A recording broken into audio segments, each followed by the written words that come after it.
ริญพรท่านสาธุชนทั้งหลายวันนี้วันที่22กันยายน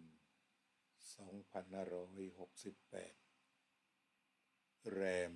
15ค่ำเดือน10เป็นวันส่งตายายของทางภาคใต้เนื่องจากสหรัฐอเมริกาหรือเวลาที่แคลิฟอร์เนียในจุดนี้ห่างจากประเทศไทยประมาณ14ชั่วโมงก็เป็นอันว่าทางประเทศไทยก็ผ่านแรม15ค่ำเดือน10ไปเรียบร้อยแล้วเนื่องจากแต่ละวัดก็มีการถ่ายทอดสดมีการรายงานข่าวการบำเพ็ญบุญส่งตายายของทางใต้เราก็จะพบว่าทุกจุดในหลายๆจังหวัดคนทำบุญหนาแน่นกันมากเนื่องจากเมื่อวานนี้เป็นวันอาทิตย์เป็นวันที่เหมาะสำหรับการทำบุญแบบสหรัฐอเมริกาจึงนัดหมายกันทำบุญส่งตายายเรียกรวมๆว่าทำบุญวันศาสตร์ของวัดพุทธปัญญาโดยมีพี่น้องมาร่วมกัน80ท่านที่วัดเรานั้นคนเดินทางมาจากเมืองไกลการที่มากันถึง80ท่านในอเมริกาก็ถือว่าเยอะเพราะต้องเดินทางประมาณ100 โล100 กิโลก็มีไปกลับก็ต้อง100 กิโลขึ้นหรือเกือบจะ200 กิโลเป็นผู้เสียสละรักผูกพันกับวัดจริงๆก็พากันมานำภัตตาหารมาทำสังฆทานแล้วก็มาร่วมกันร่วมพิธีนำกระดูกนำภาพของบรรพบุรุษมาสวดบังสกุลกรวดน้ำตามประเพณีได้รับประทานอาหารร่วมกันพูดคุยกันถือว่าประสบความสำเร็จในแง่ของความเป็นครอบครัวที่วัดพุทธปัญญานั้นจะพูดเสมอว่าครอบครัววัดพุทธปัญญาคือไม่ได้มองญาติโยมว่าเป็นลูกค้าที่มาวัดแล้วจะต้องบริจาคให้วัดแต่ถือว่าเป็นสมาชิกครอบครัวของวัดพุทธปัญญาและวันสำคัญเราก็รวมตัวกันอย่างคราวหน้าก็19 ตุลาคมเป็นวันทอดกฐินเป็นกฐินสามัคคีรวมตัวกันโดยการเน้นความใกล้เคียงตามพระธรรมวินัยคือมีผ้าไตรมาถวายพระที่จำพรรษาก็ถือว่าเป็นหัวใจส่วนเรื่องเงินทองก็เป็นเรื่องย่อยเช่นเคยตามที่ญาติโยมได้กรุณาทำบุญจากหัวใจเมื่อวานนี้การทำบุญในวันศาสตร์รำลึกถึงบรรพบุรุษของวัดพุทธปัญญานั้นเราทำด้วยจิตว่างคือว่างจากความโลภในทรัพย์ฉะนั้นจึงไม่มีกิจกรรมการเรี่ยวไร รือการค้าขายอะไรไม่ค้าผ้าไตรไม่ค้าอาหารตักบาตรไม่ค้าชุดตักบาตรและก็ไม่ค้าใบบังสกุลต่างๆซึ่งล้วนแต่เป็นเงินเป็นทองทั้งสิ้นไม่ได้ค้าขายสิ่งเหล่านั้นญาติโยมมาก็มาปกติไม่มีการกล่าวไม่เอ่ยถึงเรื่องเงินทองแต่ประการใดเรียกว่าทำด้วยจิตว่างก็เลยคุยกับพระที่วัดว่าเราทำด้วยจิตว่างกันจริงๆเพราะว่างจากความโลภว่างจากตัณหาว่างจากทุกเรื่องของการที่จะดึงเงินญาติโยมที่มาวัดเป็นเพียงว่าตั้งโต๊ะมีคณะกรรมการรับเงินตามธรรมเนียมให้ความสะดวกถ้าจะทำก็มาหาคณะกรรมการแล้วก็เขียนโมทนาบัตรแจกหนังสือธรรมะซึ่งเป็นหัวใจหลักปีนี้คุณสมบัติได้นำหนังสือมาให้ก็ได้แจกไปแก่ญาติโยมซึ่งเดินทางมาทำบุญกันหลายท่านรักการอ่านก็รับไปทางคณะกรรมการก็ได้แจ้งยอดตัวเลขกลมๆว่าด้วยการที่เป็นไปอย่างไม่มีกิเลสไม่มีตัณหาในการที่จะไม่มีโลภะที่จะได้เงินของประชาชนเข้าวัดแต่เงินก็เข้ามาเองจากหัวใจ 4,000 กว่าดอลลาร์เป็นตัวเลขกลมๆแต่จำไม่ได้แล้วนะ เศษจำไม่ได้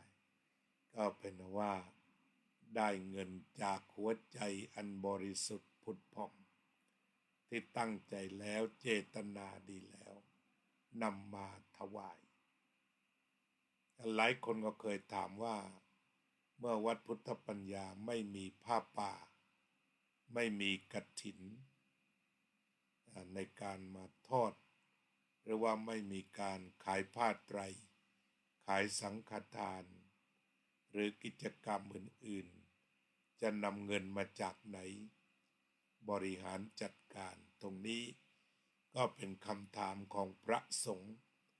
ที่วนเวียนมาโดยทั่วไปไม่มีตู้บริจาคเลยแม้แต่ตู้เดียว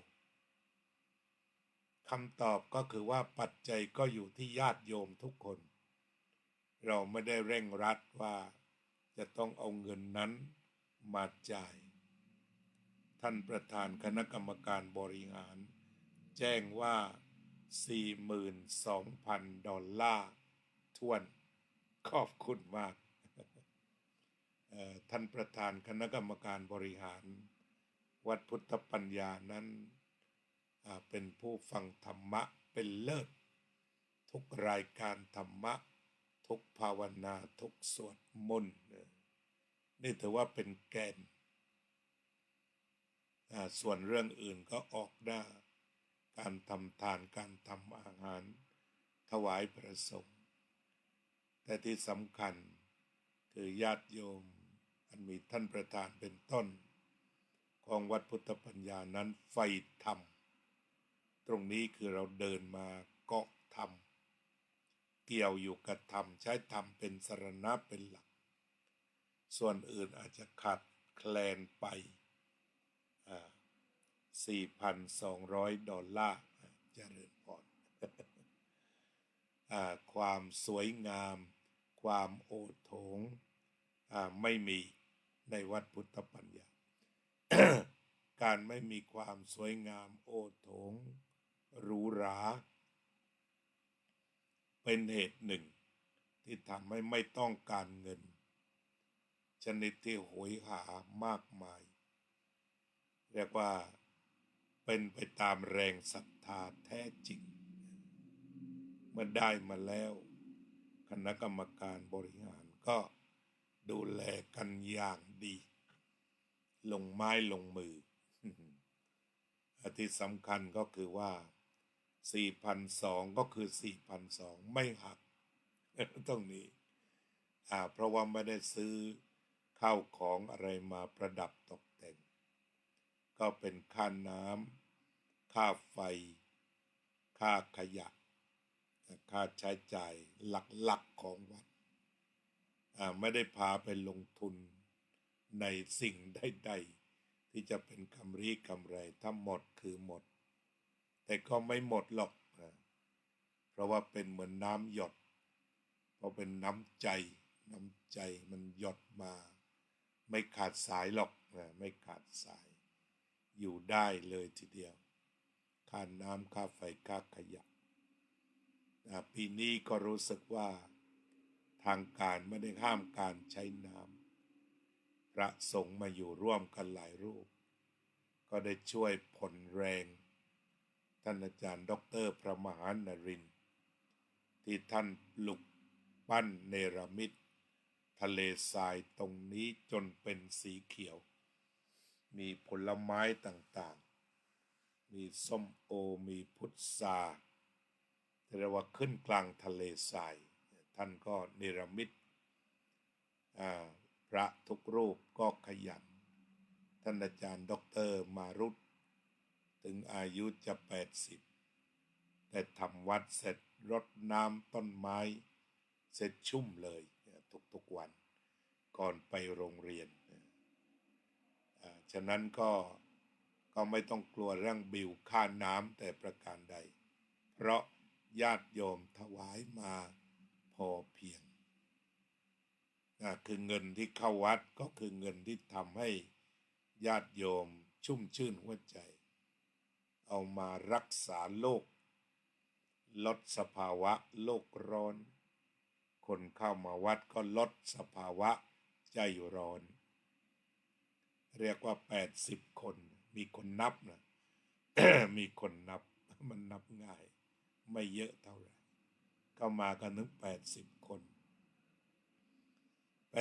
นี้กำลังพอดีที่จอดรถไม่แออัดที่จอดรถพอดีแล้วก็อาหารเหลือเฟืออาหารก็กระซิบกันแล้วว่าให้เอากันมาหน่อยเรียกว่าแต่ละภาคก็คิดถึงปู่ย่าตายายกันว่ากันตามตัววัฒนธรรมก็พากันมาเหลือเฟือเมื่อรับประทานเสร็จก็แจกกันไปรับประทานที่บ้านต่อภาษาวัดพุทธปัญญาเราเรียกว่าระดับช่วยโลกคือเบื้องต้นนั้นทานกันให้อิ่มตรงนี้ที่เหลือก็ไม่ให้เหลือที่วัดแบ่งสรรปันส่วนทั้งข้าวทั้งกับทั้งขนมไปจนให้หมดให้เหลือแต่จานเปล่าแล้วก็ช่วยกันล้างเก็บเช็ดเก็บนี่คือวัฒนธรรมของวัดพุทธปัญญาที่เป็นวัฒนธรรมองค์กรที่คนเข้ามาแล้วมีความสุขความสำเร็จของวัดก็คือเป็นความสุขมีลูกนำแม่มางานมาฟังเทศน์ฟังธรรมมาร่วมพิธีกรรมมารับประทานอาหารไทยกันก็ถือว่าเป็นศูนย์รวมด้านวัฒนธรรมการกินการแต่งกายที่เราแต่งกันมาสวยๆเป็นชุดไทยนี่คือตัววัฒนธรรมที่นี่ทำกันทุกปีเราเรียกว่าประเพณีที่ก็มาค้ำจุนพระศาสนาเนี่ยทั้งไทยทั้งในไทยในอเมริกาวัดอยู่ได้เพราะประชาชนวัดอยู่ได้เพราะประชาชนงานก่อสร้างศาสนวัตถุแล้วก็ศาสนธรรมงานเผยแผ่อยู่ได้เพราะว่าประชาชนบริจาคไม่ใช่รัฐะฉะนั้นเป็นวัดของประชาชนโดยประชาชนเพื่อประชาชน งั้นตัวสถาบันศาสนาอยู่ได้ก็ได้แรงศรัทธาของประชาชนนะอันนี้ก็ประชาชนเป็นผู้คุ้มกัน ที่ถ้าเราสอดส่องดูถามว่ามีผลกระทบข่าวต่างๆที่รุนแรงมีผลกระทบในการบำรุงศาสนาหรือไม่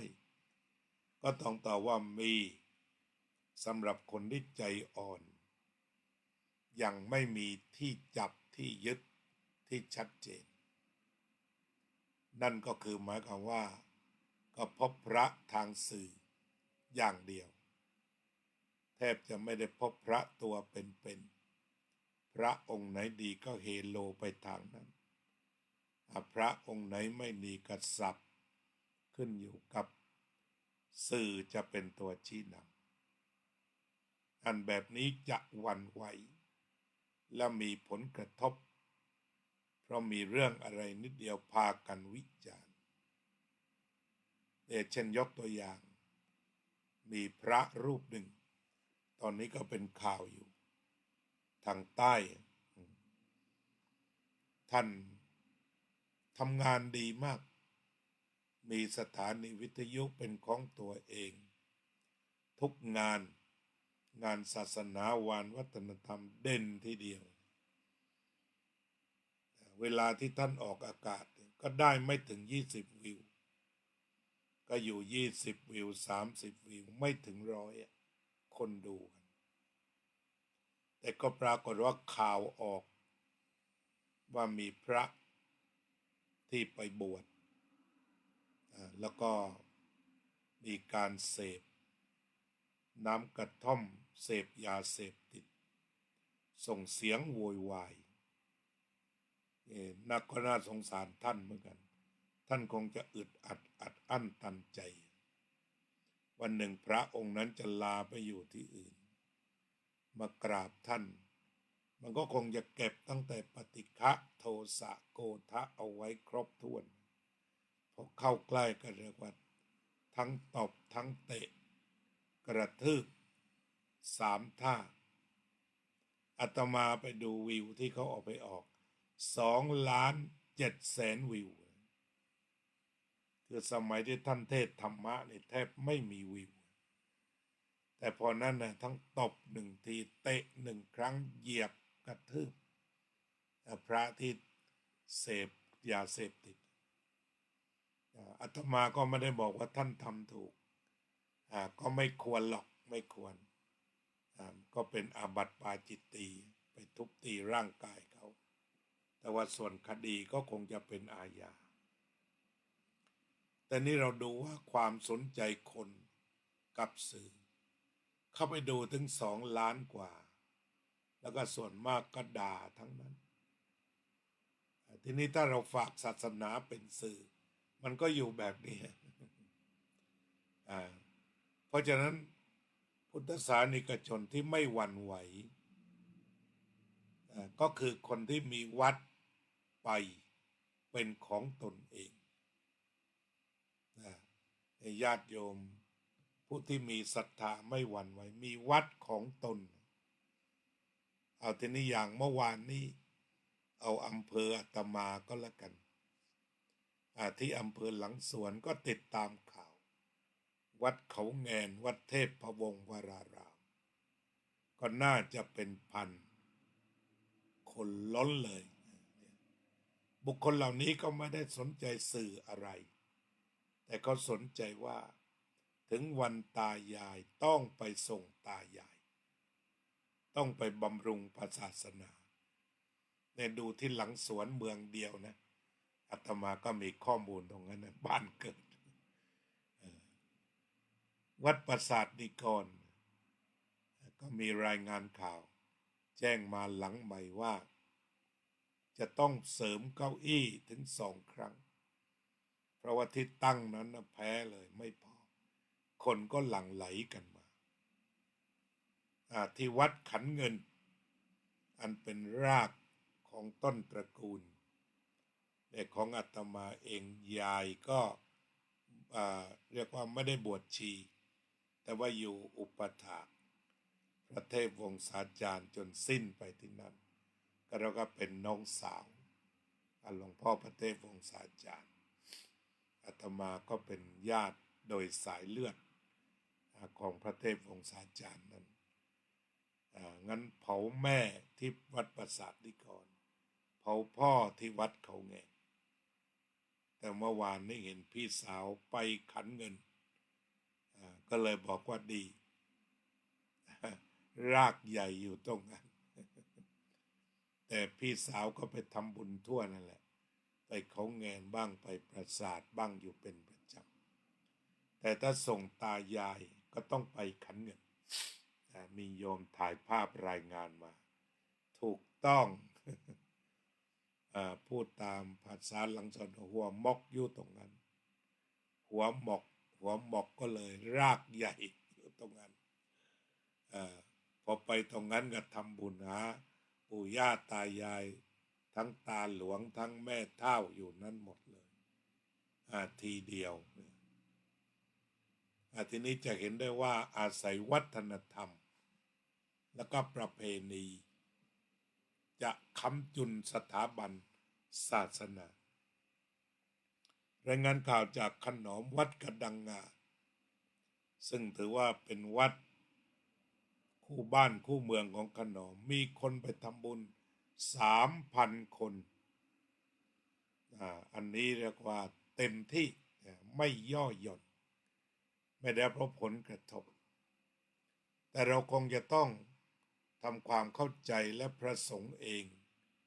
ก็จะต้องรับทราบไว้ว่าการที่ประชาชนผู้อุปถัมภ์วัดเป็นวัดไปจะมีศรัทธาเลื่อมใสเราก็จะต้องรักษาญาติธรรมพระโยมนี่เป็นญาติไม่ใช่เป็นลูกค้าที่พร้อมที่จะขายทุกอย่างให้แต่คือพี่น้องเป็นเพื่อนร่วมทุกข์เกิดแก่เจ็บตายที่ใกล้ชิดให้วัดเป็นสถานที่ดับทุกข์เนี่ยถ้าวัด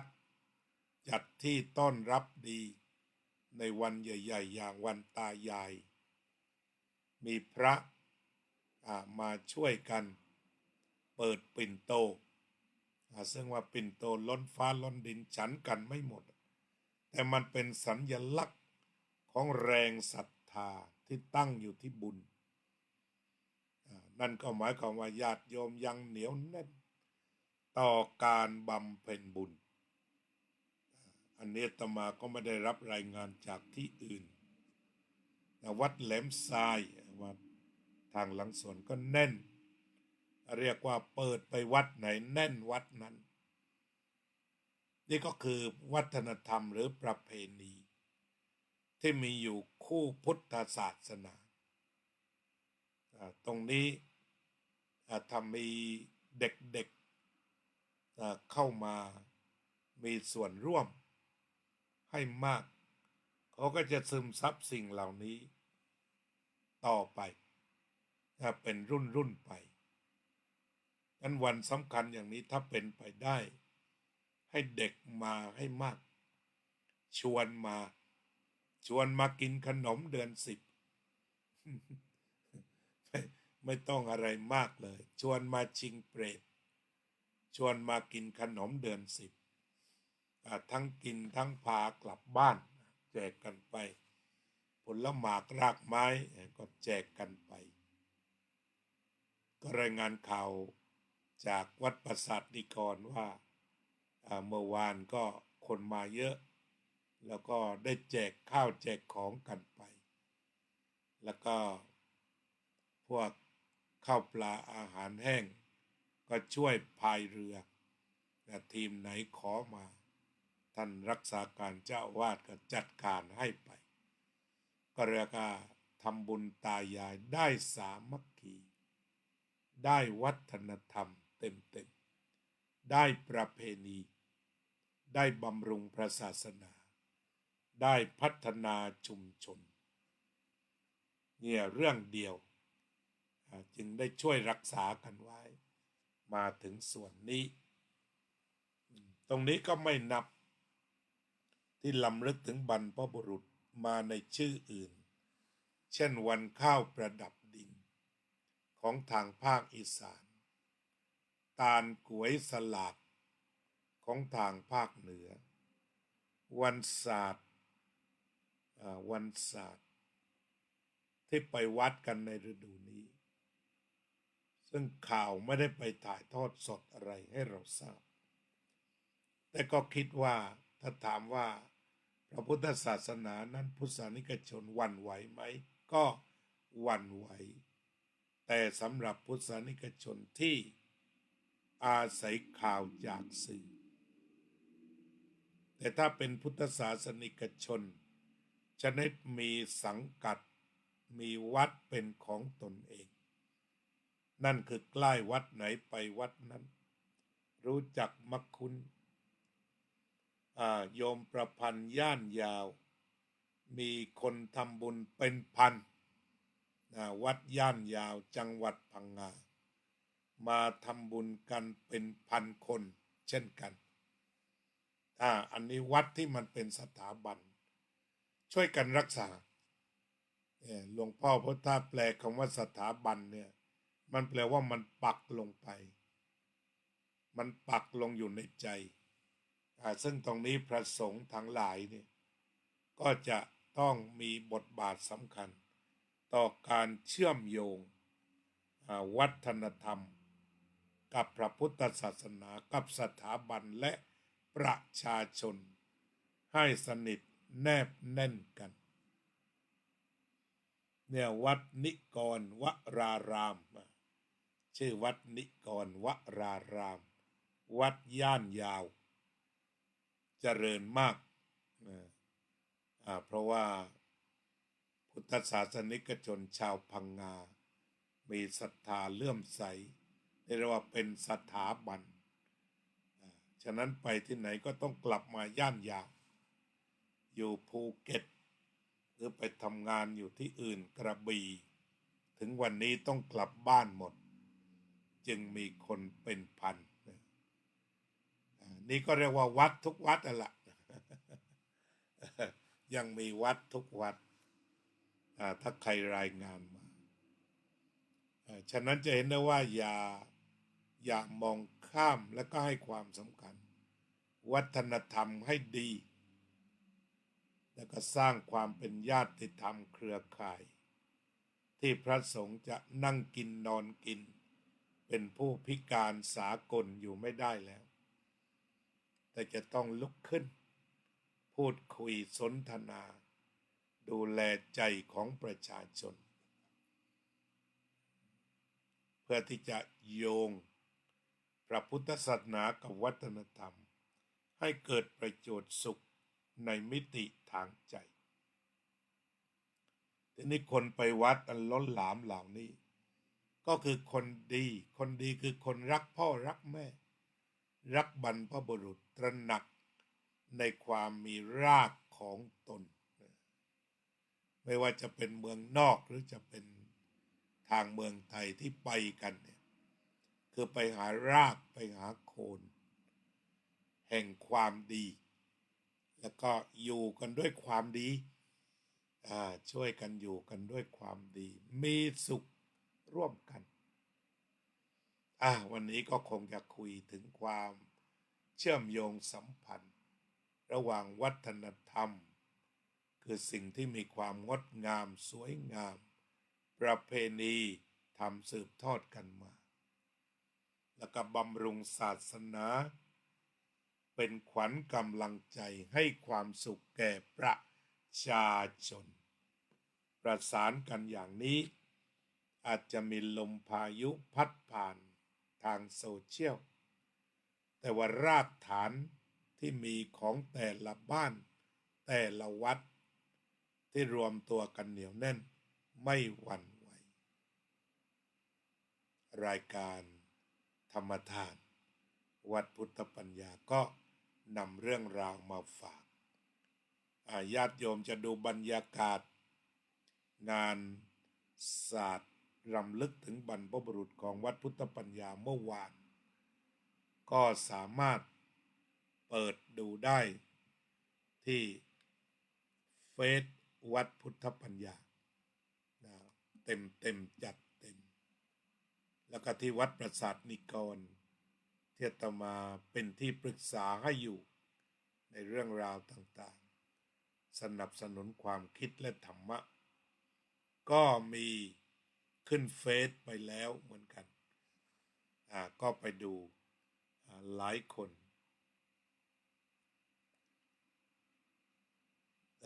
วัดกับชาวบ้านคือหนึ่งเดียว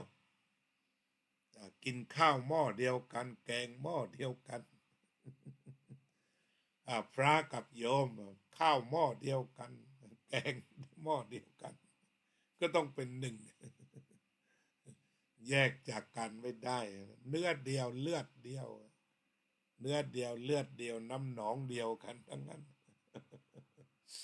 ใช่เลยใช่เลยนี่แหละต้องอยู่กันได้ฟังแล้วก็ชื่นใจเอานั่งสมาธิอุทิศส่วนกุศลกันหน่อยวันนี้เป็นวันพระใหญ่แรม15 ค่ำทางวัดพุทธปัญญาจะมีพระสงฆ์มาลงอุโบสถร่วมกัน13 รูปตามที่แจ้งส่วนมากี่รูปจริงก็ดูอีกทีหนึ่ง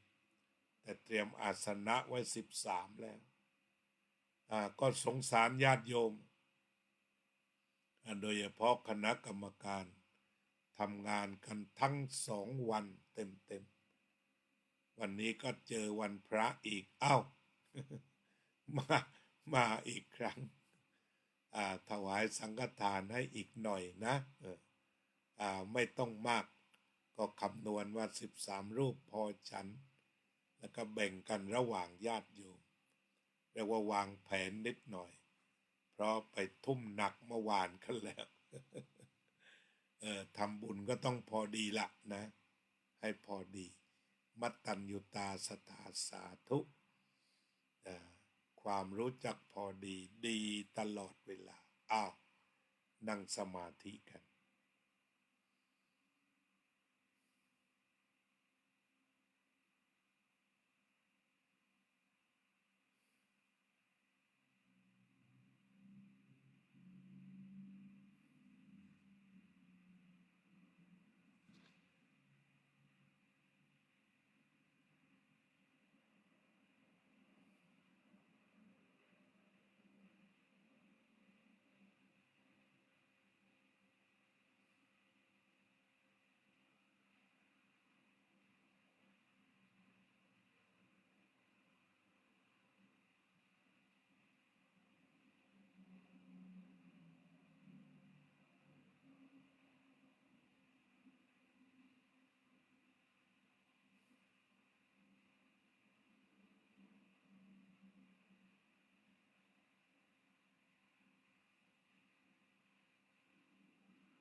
สัพเพ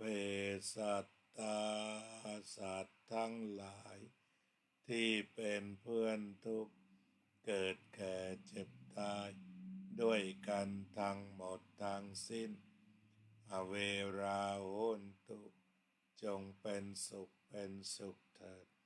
อย่าได้มีเวรแก่กันและกันเลยอาพยาปัจจาโหนตุจงเป็นสุขเถิดอย่าได้พยาบาทเบียดเบียนซึ่งกันและกันเลยอนีฆาโหนตุจงเป็นสุขเถิดอย่าได้มีความทุกข์กายทุกข์ใจเลยสุขีอัตตานังปาริหะรันตุจงมีความสุขกายสุขใจรักษาตนให้พ้นจากทุกภัยทั้งสิ้นเทินอภิวาทนาสีลิสะนิจจังวุธาปจายโนจัตตารโอธรรมาวัฏันติ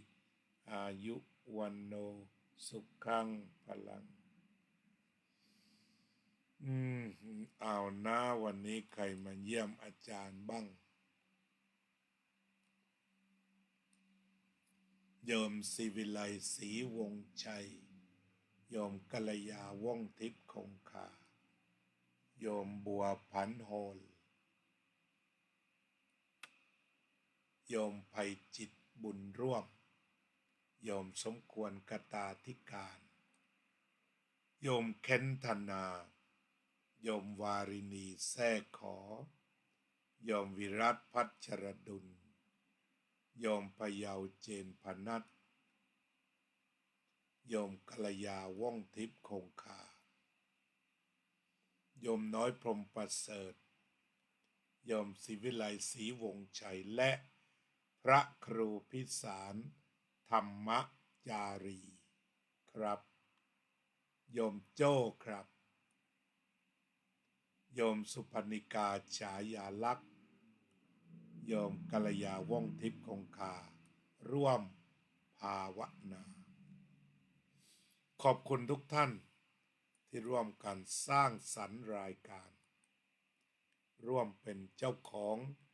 รายการธรรมทานจากวัดพุทธปัญญาง่ายๆเข้ามาฟังหรือฟังย้อนหลังก็ได้ให้ทราบว่าจัดรายการไปแล้วมีผู้เข้ามาฟังเจริญพรโยมอุบลด้วยนะโยมอุบลด้วยขอบคุณมากขอบคุณทุกคนขอให้ทุกท่านมีแต่ความสุขสงบเย็นโยมรัตตินันท์ชวรโรจน์ขอให้มีความสุขมากๆเช่นกันสุขในธรรมเจริญในธรรมทุกท่านทุกคนเทิน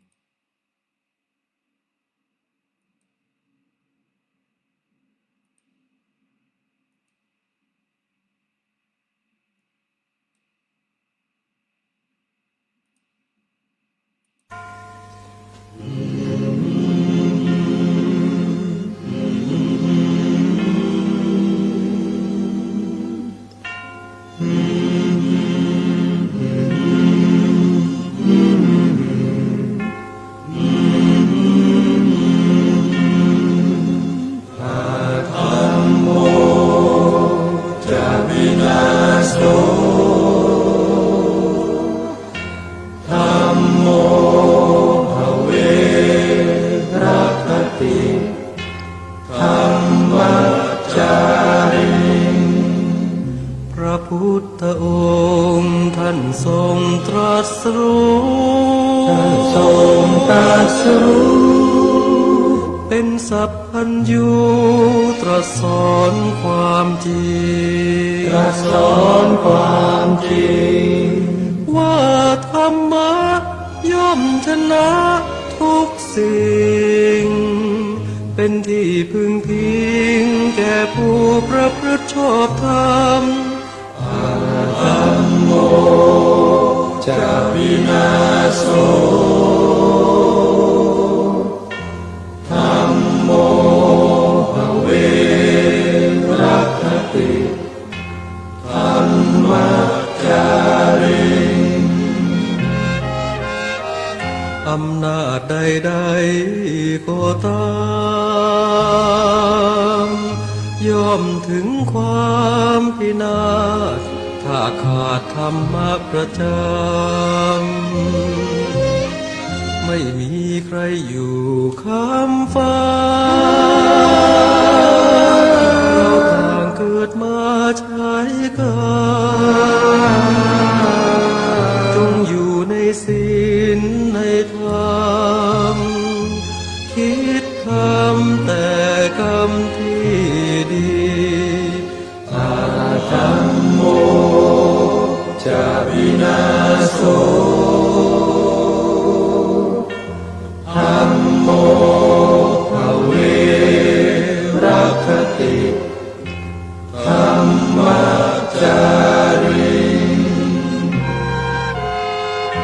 ำส่องสว่างสู่ทางสุขสีคำจุนโลกนี้นิรั